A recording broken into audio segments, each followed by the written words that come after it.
Mesdames, Messieurs, chers amis, l'école, on l'a vu ce matin avec tous ces témoignages, tous cycles confondus, est le lieu où nos enfants passent le plus clair de leur vie, 10 mois de l'année, de 3 ans à 18 ans.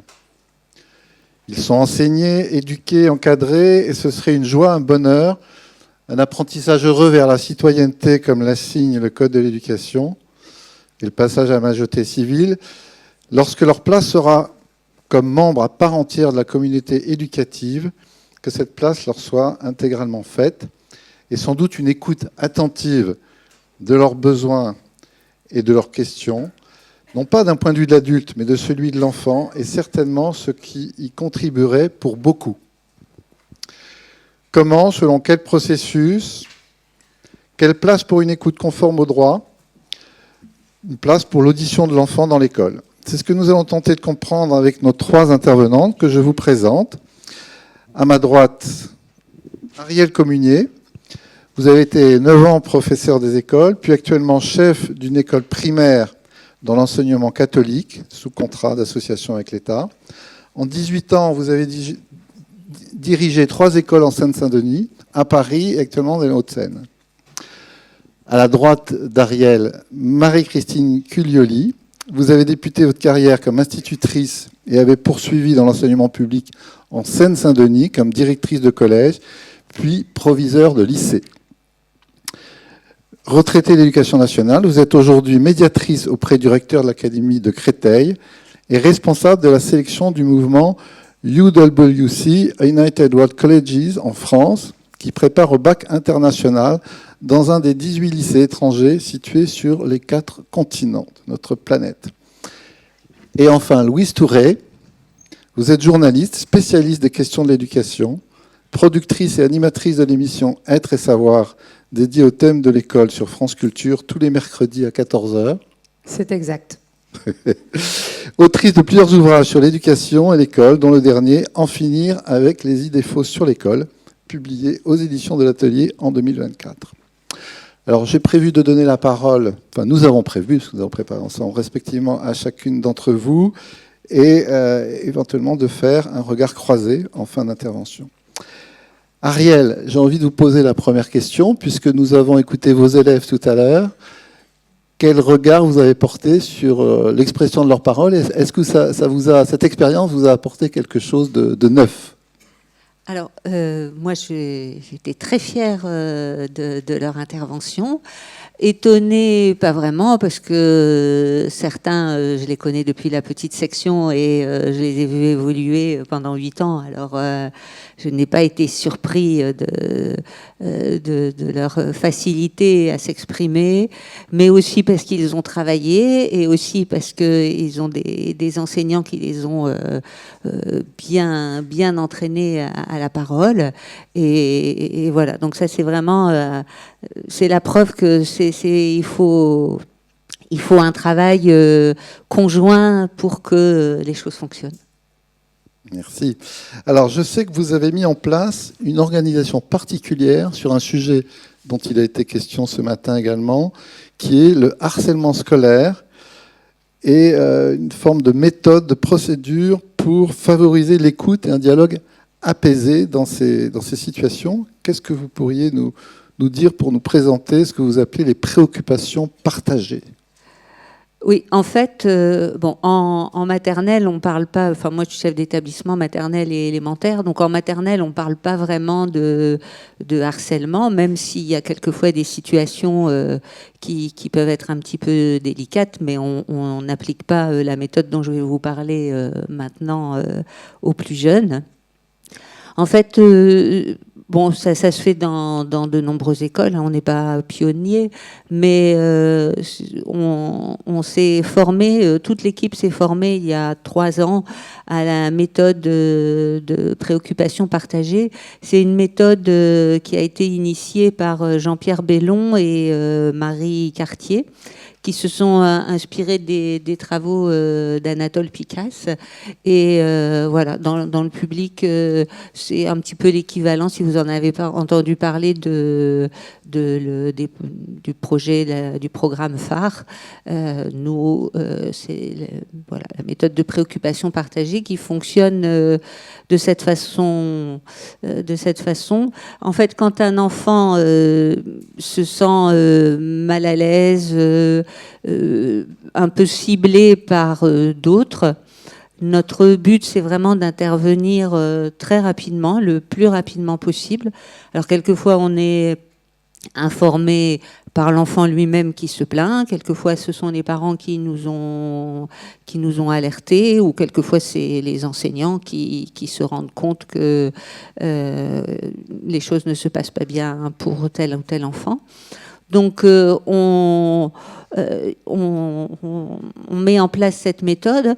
Voilà. Donc il y a une personne qui écoute l'enfant, qu'on va appeler l'enfant plus ciblé, qui aura le temps qu'il lui faudra pour expliquer la situation, éventuellement donner le nom des enfants avec qui les choses sont compliquées.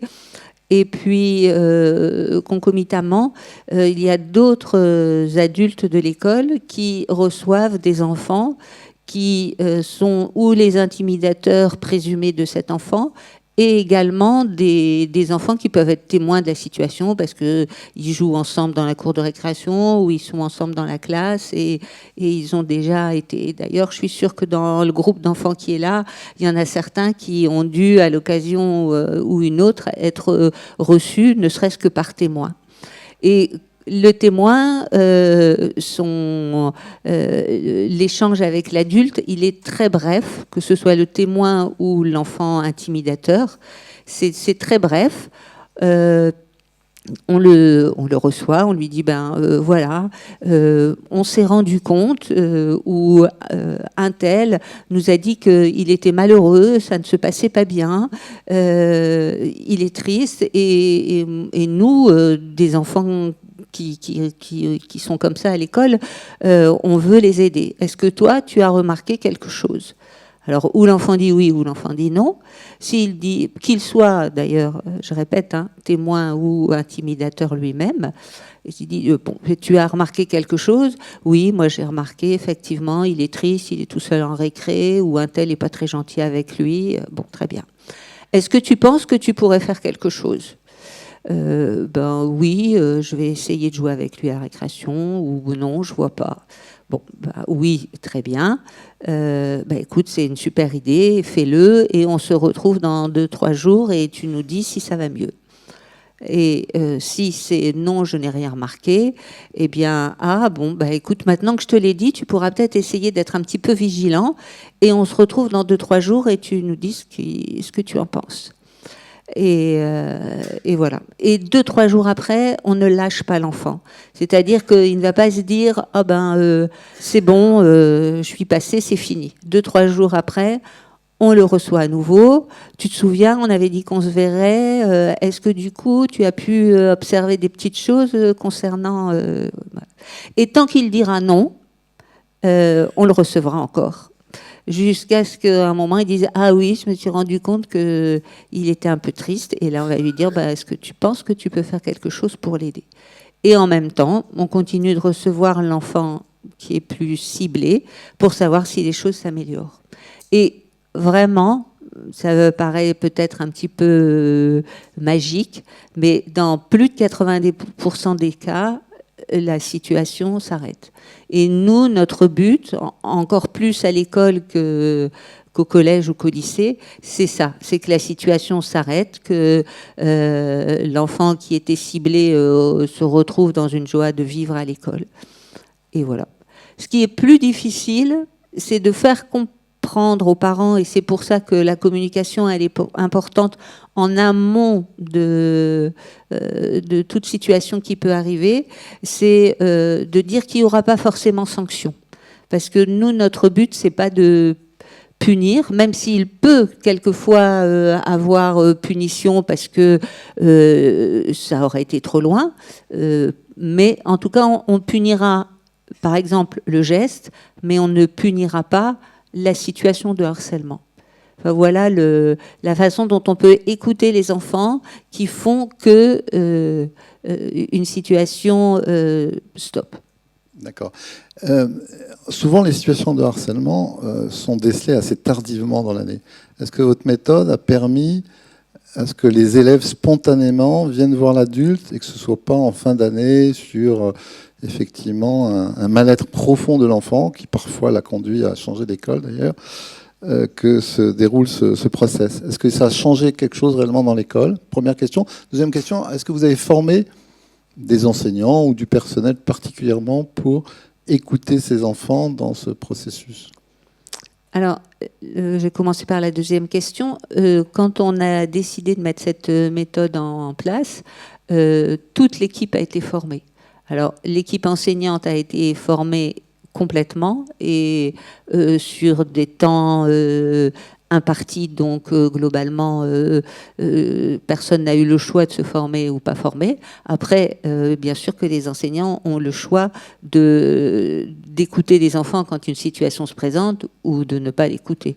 Mais au moins, tout le monde a eu cette formation-là complète et tous les autres personnels qui travaillent dans l'école ont eu une journée de sensibilisation, ne serait-ce que pour que quand ils vivent certaines choses en cours de récréation, sur l'heure du déjeuner ou sur le temps avant l'étude où les enseignants ne sont pas forcément présents, il y ait quand même tous les adultes ont été sensibilisés à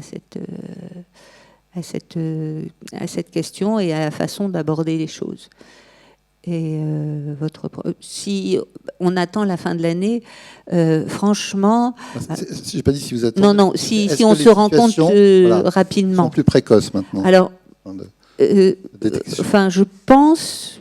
Je ne vais pas dire que c'est un climat général de l'école, mais je pense qu'à l'école, la communication est assez bonne et que des parents ne vont pas attendre des mois avant de nous faire part d'une situation.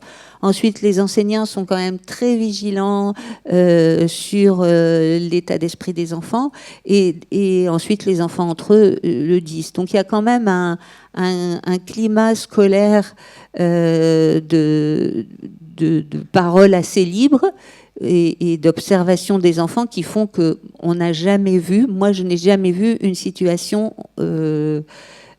qui existait depuis des mois et dont on n'était pas informé. Et ça pourrait arriver. Vous avez fait la formation d'auditeur d'enfants, donc j'aimerais que vous nous disiez quelques mots sur ce qui vous a conduit à faire ça en cours de carrière. Ouais, bravo. Ouais, c'est gentil. Et éventuellement, qu'est-ce que vous en avez retiré pour mettre en place concrètement dans votre école? Alors, moi, cette formation, bon, c'est vrai que quand même, le travailler avec les enfants, c'est mon quotidien, vous l'avez souligné, depuis pas mal d'années. Et l'audition d'enfants, c'est quelque chose que j'ai vraiment découvert il y a 2 ans, tout à fait par hasard. Et c'est, voilà, ça m'a vraiment beaucoup intéressée. Et ce que ça m'a apporté, déjà de façon générale, même si j'ai une activité professionnelle qui est vraiment, et comme beaucoup d'entre vous sûrement, où l'écoute des enfants occupe une place importante, cette écoute et beaucoup d'intervenants ce matin l'ont dit, ça ne s'improvise pas, c'est exigeant. C'est difficile et donc une formation est indispensable pour aller plus loin. Après, moi, dans ma pratique professionnelle, oui, ça m'a aidé. Je me suis effectivement... c'est vrai que la parole des enfants, elle est importante à entendre. Et on l'a vu ce matin quand les CM2 sont intervenus. Il faut du temps aussi pour que les enfants apprennent à s'exprimer. Parce que on a vu d'ailleurs avec le sketch des étudiantes juste avant nous que les enfants, si devant eux, ils ont un adulte qui a déjà son idée préconçue et qui n'a juste envie que de faire en sorte d'être conforté dans ce qu'il a envie de dire, et l'enfant qui a un petit peu de mal à dire ce qu'il pense, eh bien, on a vite fait... voilà, on se donne bonne conscience en disant, voilà, je l'ai écouté. En tout cas, voilà. Donc, je trouve que l'expression des enfants et moi, je rends grâce au travail des enseignants qui poussent les enfants à donner des arguments, à s'exprimer, et je trouve que c'est très, très important. C'est un apprentissage. Et d'ailleurs, très important.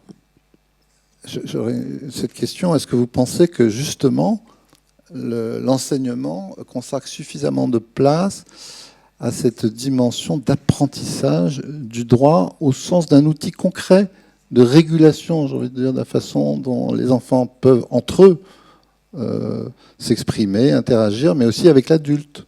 Je réagis parce que ce matin, on a entendu quand même des adolescents, notamment, en particulier parce que ce sont eux qui prennent le plus leur responsabilité, qui ont cette capacité à dire ce qu'ils pensent sans doute aux adultes, mais on voyait bien qu'ils se sentaient parfois, entre guillemets, un peu piégés par ces paroles d'adultes assez dures. Alors, oui, choquantes même. Sur choquantes, on est d'accord, sur leur métier d'élève en particulier.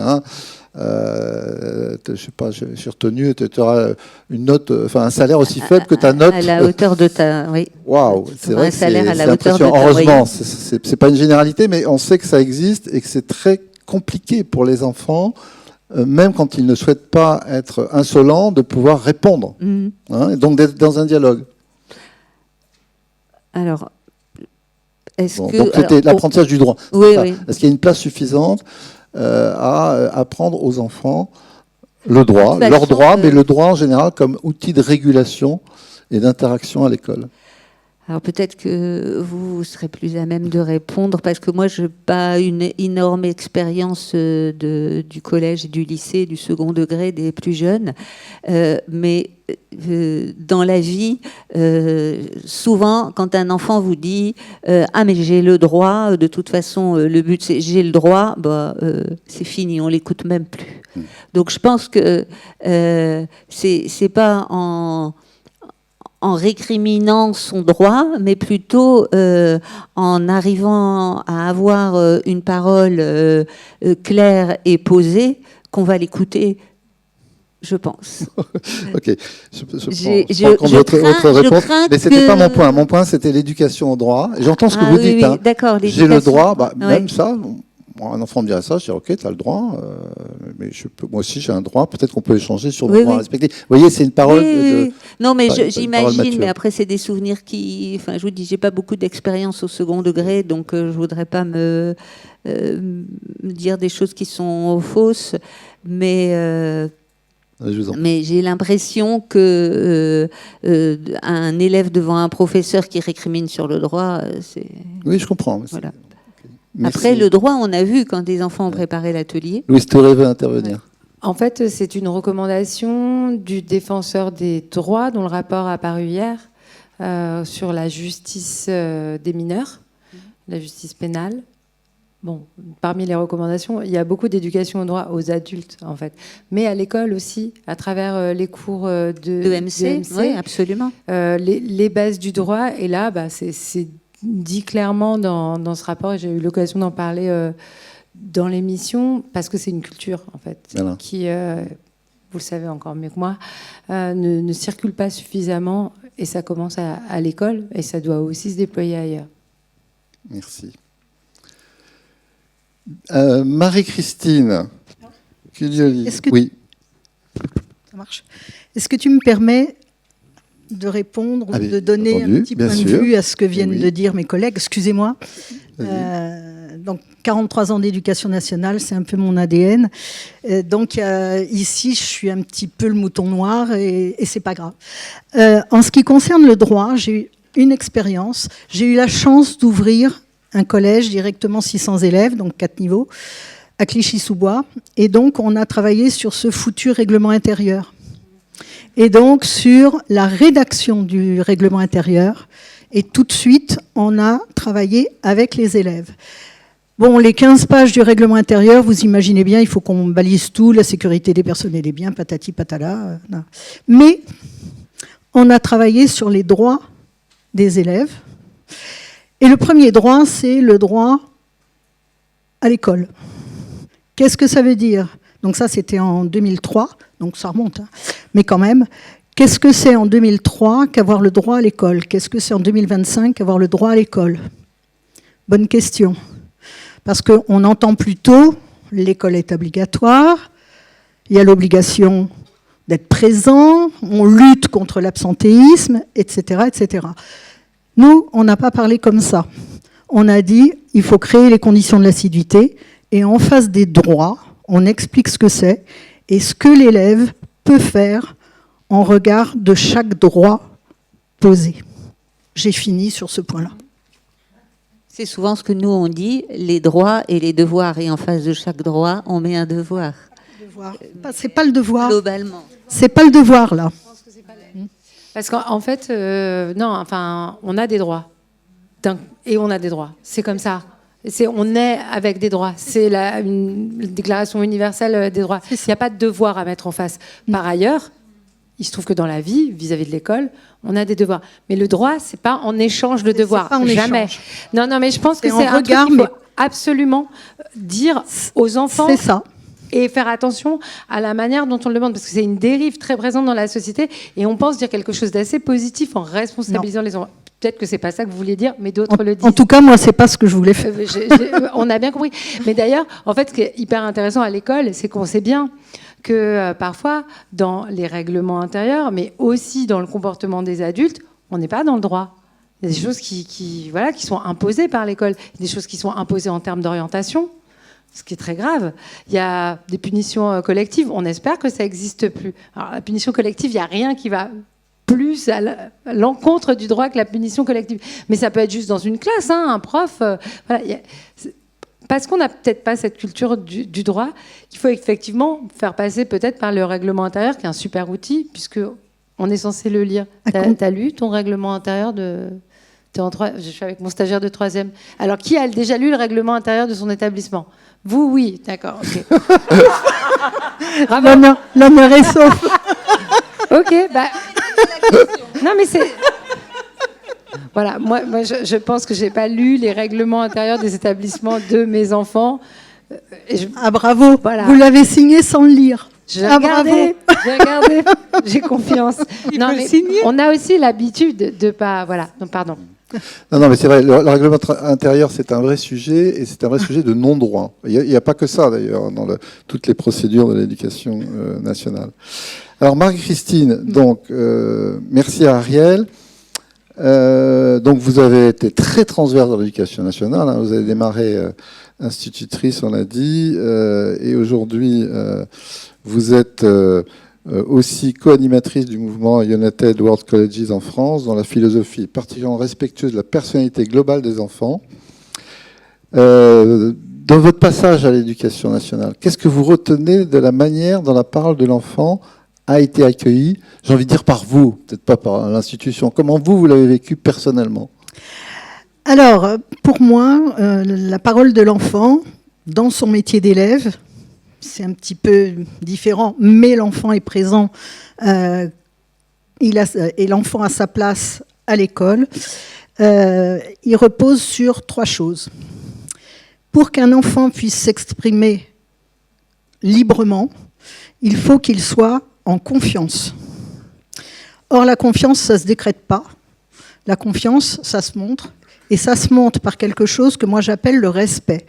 Je vous avoue franchement que j'ai horreur du terme bienveillance, parce qu'il est mis à toutes les sauces, et moi la bienveillance, c'est pas mon truc. Je sais aussi pourquoi j'ai été à ce poste-là. Donc je suis pas là pour être bienveillante, je suis là pour construire quelque chose et aider les enfants à se construire. Et ces 2 choses, pour moi, elles relèvent de la posture de l'adulte qu'ils ont en face d'eux. Et la posture de l'adulte, je ne vais pas parler trop de la formation des enseignants, parce que sinon on y est encore dans 3 jours, voire dans 6 mois, voire plus. Parce que je vais vous donner un exemple. Vous étiez là ce matin. Le premier monsieur qui a parlé, dont j'ai oublié le nom, pardon, c'est l'âge. Éric Delemare, voilà. Le défenseur Voilà, le défenseur des enfants. Il a prononcé 2 noms propres. Freinet et De Crolly. Je mets au défi les enseignants actuels en poste de parler ou de citer ou de me dire « j'ai entendu parler de Freinet, j'ai entendu parler de Crolly ». Aucun, parce que dans la formation des enseignants, il y a une formation universitaire, disciplinaire, très bien, j'ai rien à dire là-dessus, c'est pas mon domaine, mais il n'y a absolument rien en ce qui concerne la psychologie de l'enfant, ni la pédagogie. Je dis bien pédagogie, je ne parle pas de didactique des disciplines, je parle de pédagogie. Et on n'est pas dans l'enseignement parce que les mathématiques, j'adore ça, parce que l'histoire géo, j'adore ça. On est là pour transmettre un savoir à des enfants qui vont en faire quelque chose et qui vont transmettre à leur tour. Et donc, pour instaurer cette confiance, donc je parlais de respect, ça veut dire que l'enfant, il n'est pas inférieur. Alors vous allez me dire, oui, mais à l'école, de toute façon, le maître, et le mot maître, hein, il dit bien ce qu'il veut dire. On parle d'un maître en peinture, c'est un tableau de maître, il dépasse les autres. Voilà. Mais à l'école, c'est la position légitime d'enseignement, elle est le maître et l'élève. Mais cette position, elle n'est pas forcément descendante. Et alors, quand on est chef d'établissement, vous imaginez bien, alors à l'heure actuelle, on aimerait bien que les chefs d'établissement ils soient uniquement techniciens. Ça me gêne un peu parce qu'on a autre chose à faire de notre vie que d'être technicien. Mais l'effet chef d'établissement est important. Et l'effet chef d'établissement, il déteint sur tout le monde. Donc je vais vous parler de ce que j'appelle l'accueil et que j'ai vécu tout au long de mon parcours, que ce soit quand j'étais institutrice. Je tiens à ce mot d'institutrice beaucoup plus qu'au mot de professeur des écoles. Pour moi, ce n'est pas la même chose, mais vous ferez vos recherches pour voir la différence, vous comprendrez vite. Ensuite, professeur, 55 minutes, hop, au revoir. 55 minutes, hop, au revoir. On dit ni bonjour ni au revoir. Donc, dans le premier degré, on accueille. En maternelle, l'accueil, c'est un rituel. On n'accueille pas les enfants de maternelle n'importe comment.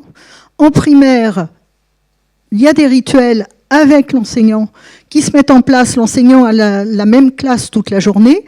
Donc, il y a des choses qui se mettent en place. Il y a des émotions qui se partagent. Il y a des savoirs qui se transmettent, mais autour d'une relation humaine qui, en général, est apaisée. Je dis bien en général. On va supposer qu'elle est apaisée.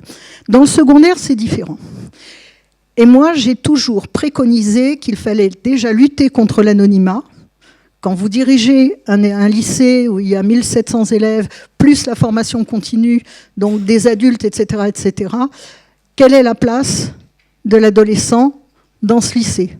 Donc, pour moi, mon métier de chef d'établissement, ma conviction, ma posture de chef d'établissement, c'est d'être à l'accueil avant les élèves, avant les enseignants, qui passent aussi par la même porte, et de dire bonjour. Alors ça faisait rire, parce que bonjour, bonjour, bonjour. Ah tiens, sympa ton petit pull ce matin, voilà. Alors, évidemment, la casquette. Évidemment la casquette, mais la casquette, ça permet d'avoir un grand sourire comme ça, parce que c'est un jeu. Il ne faut pas focaliser sur la casquette. C'est pourquoi la casquette. Et alors, j'en profite pour raconter un petit truc. Vous allez me dire, elle est complètement starbée, cette dame. Ne vous inquiétez pas. Oui, mais c'est quelque chose, en attendant, qui marchait drôlement bien. Oui, je suis tout à fait consciente du côté un peu atypique de la dame. Donc, il y a 10 ans, c'était les jeans troués. Vous m'excusez, je n'ai vu personne, j'ai regardé. Ni les élèves, ni personne dans la salle qui avait un jean troué. Je ne sais pas pourquoi, mais finalement, entre gens qui savent où ils sont, pourquoi ils sont là, et voilà, il n'y a pas de jean troué. Il y a un code. Et ces codes-là, il faut les aider à les acquérir. Donc moi, j'ai toujours travaillé dans des endroits difficiles. 10 ans de Clichy-sous-Bois, etc., etc. Ça forme aussi les bonnes femmes. Et donc, le jean troué, c'était sans moi. en étant à l'accueil tous les matins, c'est facile. Bonjour, bonjour. Et puis alors les réputations, quand on change, on est obligé de changer d'établissement, on est obligé de muter, à la différence des enseignants, on est obligé de muter quand on est chef. Donc, Jean Troué, c'est annoncé partout. Dans la réunion d'accueil et d'inscription au lycée l'année précédente, c'est dit, il n'y aura pas de Jean Troué ici. Donc, bonjour, un jour ça va, 2 jours ça va, le 3e jour, allez, atelier couture dans mon bureau. Dans mon bureau, pas dans le bureau de quelqu'un d'autre. C'est pas le CPE, c'est pas les surveillants, c'est la chef d'établissement qui organise l'atelier couture dans son bureau. On a de la chance en lycée en général, on a un beau bureau, on a de la place, il est accueillant. Et donc, tout de suite, je vous pose une question. Comment vous cassez la glace? L'élève arrive dans votre bureau, de la directrice. Mais attends, j'ai pas fini, mais je sais, je vais être longue. Tu vas me couper. Donc, l'atelier couture. Donc, on arrive, on est 5 ou 6 élèves là, et puis évidemment, ces élèves-là, ils ont bravé l'interdiction. Donc, ils sont rebelles. Donc, là, faudrait sanctionner tout de suite, punir tout de suite, nom d'un petit bonhomme. Pas du tout. Donc là, on se met à prendre fil aiguille et on se déshabille pas, hein, faut pas exagérer. Mais donc, on s'entraide. Il faut tenir les 2 lèvres du trou. Il faut les effilochures.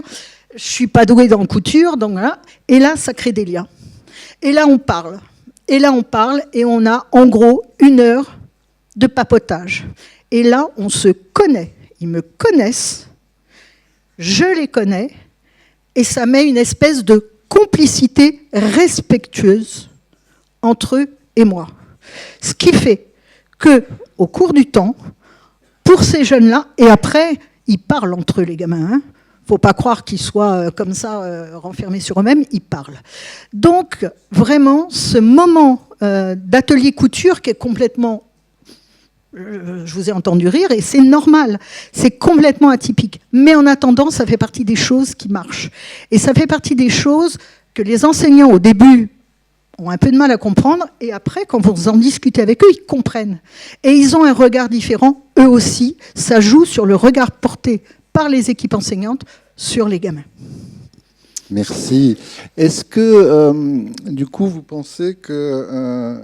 maintenant que vous êtes dans une fonction où vous observez des dossiers d'enfants qui vous écrivent pour accéder au baccalauréat international, où ils doivent faire une présentation d'eux-mêmes, est-ce que vous pensez que l'écoute et le regard de ces collèges qui sont situés à l'étranger est différent sur l'élève et l'enfant? Alors, il se trouve qu'un jour, j'ai croisé, par l'intermédiaire d'une gamine de ma famille, « Allô, marraine, t'as vu le reportage sur le Costa Rica ?»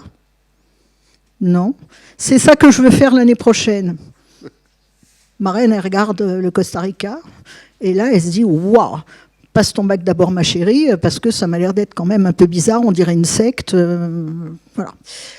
Et je me suis un petit peu penchée sur les UWC, United World College, avec un accent extraordinaire dû à l'enseignement des langues en France. Pardon. Donc, ces collèges, il y en a 18 dans le monde, et on a un comité français.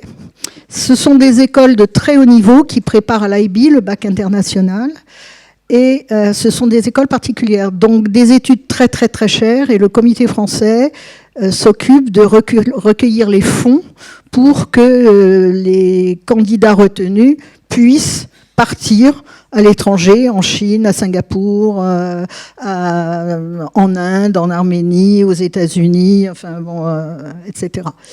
Passer un diplôme de haut niveau en 2 ans. Et là, je suis vraiment tombée en admiration. Donc, il y a une philosophie derrière tout ça. C'est former des jeunes qui seront capables de changer le monde. Et donc, en envoyant des jeunes à l'étranger, au milieu d'autres cultures, puisque c'est vraiment multiculturel, fréquenter toutes les religions, toutes les couleurs de peau, toutes les langues, on pense qu'on pourra peut-être voir évoluer les choses dans l'entente entre peuples. Je sais, on est idéaliste. Et donc, pour être sélectionné, il faut déposer un dossier de candidature, via une plateforme en ligne. Donc déjà, il faut écrire. Alors, je ne vous cache pas qu'à l'heure de l'intelligence artificielle, on fait un petit peu attention à ce qui va sortir de ça. Mais on a, pour les dossiers... Alors, je ne parle pas du niveau académique. Vous avez bien compris que pour aller passer un bac international à l'étranger en anglais, forcément, il y a un niveau académique à avoir qui n'est pas négociable. Mais si c'était que ça, c'est des gamins qui resteraient là, qui passeraient Polytechnique, toutes les écoles top, HEC, etc., etc. Mais là, c'est différent. Parce qu'il faut qu'on soit en capacité de repérer les gamins qu'on ne mettra pas en danger parce qu'ils partiront loin de leur famille. Donc il faut qu'on soit en capacité d'évaluer leur autonomie, leur maturité, leur capacité à rebondir et éventuellement ce qu'on appelle la résilience. Je me méfie de la définition du mot également. Et l'entrée dans ce comité français m'a fait du bien. Parce qu'il existe ailleurs d'autres modèles. Les enseignants des UWC vivent sur le campus avec les élèves, partagent leur vie avec les élèves. Je ne demande pas à tous les enseignants de France et de Navarre de partager la vie de leurs élèves, hein, c'est pas ça. Mais ça met une relation avec l'enfant, avec l'adolescent, complètement différente. Donc une écoute différente. Une écoute différente. Merci. Louise Tourret, je sais que vous avez une grande admiration pour Janusz Korczak et que vous lui avez consacré des émissions. On a beaucoup parlé de la posture de l'adulte vis-à-vis de l'enfant pour l'écoute. Et j'ai retenu cette phrase qu'il dit dans son ouvrage sur le respect. « Lorsque je parle ou que je joue avec un enfant, un instant de ma vie s'unit à un instant de sa vie et ces deux instants ont la même maturité. » Je voudrais avoir votre sentiment, sur cette phrase. Alors sur cette phrase, je ne sais pas trop en fait. Janusz Korczak, c'est donc un pédagogue qui était médecin au départ et qui a écrit pour les parents de son époque. Il faisait mon métier aussi, il faisait la radio, Janusz Korczak, et c'est comme ça qu'il a popularisé sa pensée. En Pologne, on n'a pas d'archives de ses émissions de radio, mais on a ses livres. Et en fait, quand il parle du respect, il parle d'une posture qui n'est pas celle de la bienveillance, qui est une posture d'adulte, parce qu'on ne peut pas aimer tous les enfants. On ne peut pas compter sur le fait qu'on va être dans une bonne attitude, que ça va être par inclinaison personnelle, qu'on va se conduire de telle ou telle manière. Donc c'est un code, c'est une éthique. L'éthique enseignante, c'est quelque chose qui est assez peu réfléchi. Il y a des philosophes aujourd'hui, comme Éric Prérat, qui écrivent sur la question. Ça ne fait pas partie de la formation des enseignants. Alors, ce n'est pas parce qu'on a une éthique professionnelle ou une déontologie qu'on est protégé des dérives. Moi, je suis journaliste. Bon, le journalisme, ça peut être plein de choses. Et pourtant, on est censé avoir une déontologie, ou même les médecins, etc. Mais tout de même, ça vaut le coup de réfléchir à cette posture éthique. Et cette question du respect, donc défendue par Korczak, eh bien, elle implique une certaine écoute. Parce que les gens qu'on respecte, on les écoute. À ceci, et je sors un peu de votre question, j'ajoute un élément, c'est que le respect, dans l'éducation nationale et dans l'éducation peut-être tout court, il faut qu'il soit à tous les étages. Et le problème qu'on a aujourd'hui, parce qu'on est en tension sur les moyens, le recrutement, le manque de profs, tout simplement, ce respect, les adultes ne se sentent pas toujours eux-mêmes, je vais refaire ma phrase, les adultes eux-mêmes ne se sentent pas toujours respectés. À partir de là, c'est quand même difficile pour eux, peut-être, d'être dans la bonne posture. Ça ne veut pas dire qu'ils ne doivent pas le faire, mais voilà. On sait, et là aussi, on peut se référer à des travaux assez connus, puisqu'on parlait de harcèlement tout à l'heure. Ce sont les travaux de Éric, redites-moi son nom. Delemare ? Non. Celui-là, c'était le défenseur des droits. On va retrouver le nom. Je ne connais que lui. Et donc, des travaux sur le harcèlement scolaire qui montrent que quand... De Barbieux, merci madame, merci. Voilà, Éric de Barbieux, je ne sais pas si vous écoutez l'émission, je l'ai reçu plusieurs fois, c'est tellement intéressant en fait. Quand il y a des bonnes relations entre adultes, il y a des meilleures relations entre les enfants. et des meilleures relations entre les adultes et les enfants. Il faut penser à cette question. Le harcèlement, c'est une question globale, en fait. Quand il y a une posture de domination entre les adultes, il se peut que les enfants les reproduisent, parce qu'ils n'inventent pas leur comportement non plus, les enfants. Ils s'inspirent quand même de choses qu'ils ont vues. Alors, pas qu'à l'école, mais voilà. Donc, cette question... Il y a une tolérance aussi, quand il y a une tolérance de l'adulte. C'est-à-dire que deux enfants qui se moquent et un adulte qui sourit de connivence, c'est perdu. En fait, on sait que, voilà, je crois que ce matin, vous avez parlé des cours de récréation. On sait que, voilà, pendant des générations, on a laissé aussi passer des trucs. Moi, je suis d'une génération où les adultes réagissaient pas trop quand les garçons soulevaient les jupes des filles, parce que c'était vu comme un truc un peu... je sais pas si vous vous rendez compte, hein, les enfants, mais c'était vu comme un truc un peu... les enfants sont comme ça. Donc, déjà, le harcèlement, on est passé à autre chose. Et je pense qu'on est plus dans l'écoute. Mais en fait, le problème, c'est quand on commence à tirer le fil de l'écoute, ça va très loin. C'est un risque d'écouter vraiment les élèves. C'est un risque d'écouter ce que vraiment des gens peuvent avoir à vous dire. C'est un risque de se faire remettre en cause. C'est un risque d'entendre des choses qu'on n'a pas envie d'entendre, y compris sur ce qui se passe dans les familles. Moi, j'ai fait une émission, par exemple, sur la prévention des violences sexuelles et de l'inceste à l'école, parce que c'est bien un endroit où il faut faire ça. Donc, l'écoute, ça veut aussi dire qu'il faut être capable de recevoir toutes les paroles et d'en faire quelque chose. Alors, parce que écouter pour rien faire derrière... Bon, en fait, dans la justice, on connaît bien cette question, mais on la connaît aussi dans la médecine. Poser un diagnostic sans prodiguer des soins, en fait, c'est grave, c'est même pire, ça provoque de la défiance. Donc, écouter, c'est pas juste recevoir une parole, c'est entendre et agir. Voilà, c'est ce que je voulais dire. Si je peux me permettre une toute petite précision, non seulement je suis 100% d'accord avec vous, mais moi je vais plus loin que vous. Moi, cette prise de risque à écouter les jeunes, je vais dire les jeunes dans leur ensemble, ça a toujours été porteur d'espoir. C'est-à-dire que je crois dans l'avenir, je crois dans les jeunes, et j'en ai assez qu'on dise que notre jeunesse est pourrie. C'est pas vrai. Ben nous, on le dit pas. Enfin, je voulais... Mais est-ce que vous pensez pas, parce que c'est un peu... Moi, ce que je comprends aussi, c'est qu'en fait, on règle davantage de problèmes en le faisant vraiment, c'est un bon investissement, en fait, dans la relation éducative. Alors, juste Louise, pour poursuivre, et ensuite on donnera la parole à la salle. Quand on a préparé cette table ronde, vous m'avez dit, je ne crois pas trahir, parfois l'écoute s'arrête dès qu'il y a un problème avec l'enfant. L'écoute de l'adulte. C'est ce que j'étais en train un peu de dire, c'est-à-dire qu'il faut être capable de recevoir une parole et pas tout de suite mettre un frein d'incompétence. Bon, c'est certes, moi je fais pas mal d'interventions dans des établissements et je reçois pas mal de groupes. C'est vrai que les paroles, parfois en classe, ça part un peu dans tous les sens. Donc il faut organiser son écoute collective et individuel, ça se pense, on se forme. C'est plus facile quand on a un peu d'expérience, en vérité, parce que quand on est jeune et qu'on n'a pas l'habitude, on maîtrise moins bien les groupes. Ouais. Le groupe classe. Donc voilà, mais en fait, ça amène à plein d'autres questionnements. Combien on est dans la classe ? Combien on a d'élèves ? Parce qu'on parle d'écouter la parole. Alors, quand on est dans un petit groupe en école élémentaire, c'est OK, on a le temps de se parler. On connaît bien son institutrice ou son professeur des écoles.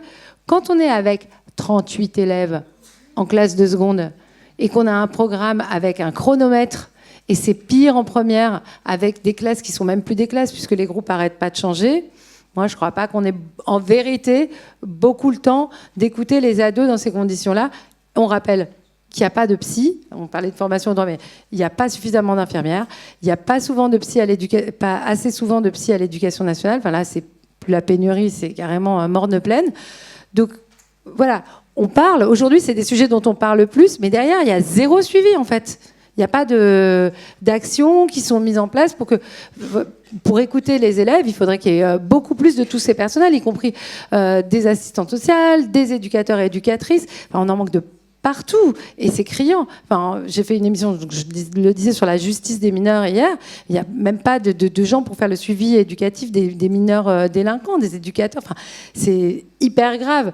Donc, il faut s'interroger sur la manière dont on ne se paye pas un peu de mots, pas spécialement ici, hein, mais dans la société, en parlant de harcèlement, en parlant d'écoute, alors que derrière, il n'y a pas d'actions qui suivent, et assez peu d'adultes qui s'investissent dans ces carrières de l'éducation, du soin et de l'intérêt réel pour l'enfance et les enfants. Merci. Alors, on va passer la parole à la salle, s'il y a des questions. Alors, on a 5 minutes seulement pour les questions, donc Oui, j'aurais aimé avoir votre sentiment, parce qu'on n'en a pas du tout parlé, je pensais qu'on en parlerait peut-être, c'est les conseils de discipline et l'écoute de l'enfant et des droits de l'enfant à ce niveau-là. Pardon, je ne me suis pas présentée, Dominique Athias, je suis avocate d'enfants et j'ai été vice-bâtonnière du barreau de Paris. Je vous remercie pas du tout de la question, mais pas du tout. Alors, le conseil de discipline, c'est quelque chose d'extrêmement protocolaire. Je ne sais pas comment on dit en termes de droit. Hein. Pardon, voilà. Alors nous, on n'aime pas trop quand vous intervenez, les avocats, parce que on n'est pas tout à fait dans la même posture. Alors, vous avez compris que moi, j'étais un petit peu particulière. J'aime pas les conseils de discipline, mais encore faut-il travailler avec la salle des professeurs pour savoir ce qu'on fait d'un élève qui a quand même franchi les bornes. Et donc, à partir de là, on a à doser savamment. Maintenant, pour moi, quelque chose qui est absolument fondamental, c'est ce qu'on appelle dans la procédure le contradictoire. Donc d'abord, on reçoit les parties, les plaignants, les victimes et les auteurs. Bien. Et à partir de là, on va voir ce qui se passe, parce que le droit des enfants n'est pas, enfin le droit des familles et le droit de l'enfant n'est pas toujours respecté dans le contradictoire. T'as fait une bêtise, pof, tu dégages. Et je te mets en mesure conservatoire, parce que comme ça m'apaise la salle des profs qui va éviter de monter en mayonnaise et de me dire « Madame Culioli, vous fichez rien, c'est les gamins qui ont les pleins pouvoirs dans cet établissement, tout va à volo. » Et le fait de « on est là pour emmener tous les élèves, on ne choisit pas nos élèves. Et ce qu'il faut, c'est qu'on les amène le plus loin possible, au mieux pour chacun d'entre eux. » Alors il faut qu'il y ait un projet commun, bien évidemment, sur qu'est-ce que c'est que l'école en 2025, mais il faut aussi qu'on accompagne chaque élève. Moi, je vais parler pour moi. Et ce qu'il faut savoir aussi, c'est que quand un élève est exclu, déjà, il part avec son bagage et ça ne résout rien parce qu'il n'est pas suivi, à moins qu'on se soit mis d'accord avec un collègue. Écoute, je suis arrivé au bout de celui-là avec l'équipe, on a tout essayé. Est-ce que tu me le prends pour poursuivre le travail ? Parce qu'il y a un moment, il faut que le couperet tombe pour que le criminel se sent coupable devant la potence et non pas devant le crime.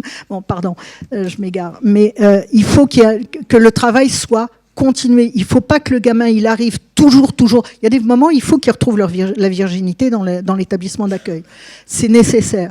Mais ça, on se met d'accord avec le collègue. Enfin, moi, c'est comme ça que je procédais, de façon à ce que, ou il y ait un suivi, ou à ce qu'il y ait vraiment, celui-là, tu fais gaffe, mais tu le laisses tranquille.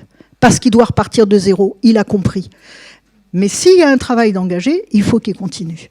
Alors, pendant le conseil de discipline lui-même, la problématique, c'est la formation des délégués élèves. Et ça, j'en ai pas parlé parce que, encore une fois, il aurait fallu du temps. Mais la formation des délégués élèves, donc c'est les délégués élèves, ça a remplacé le chef de classe en 1969, je crois. Je vous fais pas de de commentaires sur la date, après quoi ça arrive, mais donc la formation des délégués. Alors à une époque où on avait un petit peu de moyens, on faisait intervenir les CMA, etc., etc. On emmenait les délégués à l'extérieur, en petits séminaires au bord de la mer, machin bidule, et ils rentraient avec leur petit carnet. Mais c'était pas fait dans l'école. Là maintenant, on fait plus trop ça parce que c'est compliqué. Donc, on essaye de le faire dans l'école. C'est souvent les conseillers principaux d'éducation, CPE, qui sont en charge de ça. Mais qu'est-ce que les enseignants suivent de ça? Pas grand-chose. Et en conseil de classe, je parle de conseil de classe, là, je parle pas de conseil de discipline, la parole du délégué. Alors, t'as préparé le conseil de classe, mon loulou? On voudrait les frites à la cantine. D'accord, bon. Ok, mais... Et qu'est-ce que tu as à dire sur chaque cas? Et ça, c'est compliqué, parce que il n'a pas travaillé, d'accord, mais c'est parce qu'il a des problèmes dans sa famille. Et c'est compliqué. Alors, en conseil de discipline, c'est vraiment, vraiment compliqué d'être délégué des élèves en conseil de discipline. Si la décision est une sanction lourde, le délégué... il va en prendre pour son grade, parce que s'il est exclu, c'est que tu n'as pas bien joué ton rôle de délégué. Et le délégué, il a du mal à parler. Et quelle valeur on porte à la parole du délégué des élèves à l'intérieur du conseil de discipline, c'est pas simple. Je ne le cache pas. Merci. Moi, je rajouterais un mot. C'est que les procédures du conseil de discipline sont complètement dépassées au regard tout simplement du contradictoire, du droit de la défense, et que pour l'avoir vécu, je vous donnerai simplement un exemple. Souvent, les enfants font une mesure de mise à pied, qu'on appelle conservatoire, qui nous disent les textes ne sont pas considérés comme une mesure de discipline, donc ça ne peut pas être attaqué. Et pendant ce temps-là, il y a des enfants qui perdent 15 jours, un mois de scolarité, et souvent, les établissements n'assument pas en mettant les moyens pour que, même à la maison, l'enfant puisse poursuivre. Je vous parle d'expérience, je l'ai vécu, je l'ai fait. C'est très compliqué, c'est une vieille procédure. Donc, on a besoin d'un conseil de discipline, mais on a besoin de rénover au regard du droit. Les adultes sont mieux défendus que les enfants, je vous le dis ça très sincèrement. Donc, c'est quelque chose à revoir de fond en comble. Merci. Merci à nos intervenants. Merci.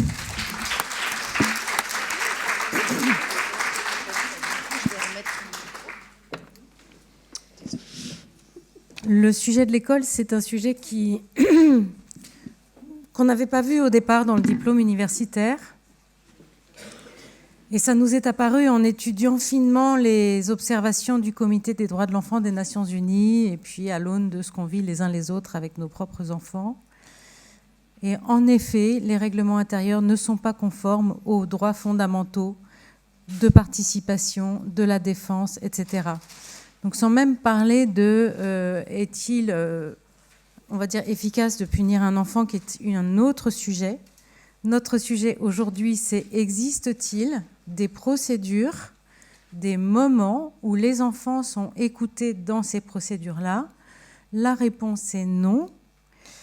Et les délégués ne sont pas formés, en effet. On a découvert, et c'est Cécile Janin qui a animé la table ronde des enfants qui a attiré mon attention dessus, il existe une semaine de la démocratie scolaire qui est censée avoir lieu en octobre, où tous les enfants sont censés participer à l'élaboration de politiques de leur établissement et même plus largement. Et je n'en avais jamais entendu parler. Les adolescents que j'ai reçus ont en effet dit, les délégués, en plus c'est vote à main levée, donc de toute façon c'est quand même pas très confortable. Par principe, on ne les prend pas au sérieux. Et donc il y a beaucoup de travail à faire sur un chantier qui est complètement ouvert.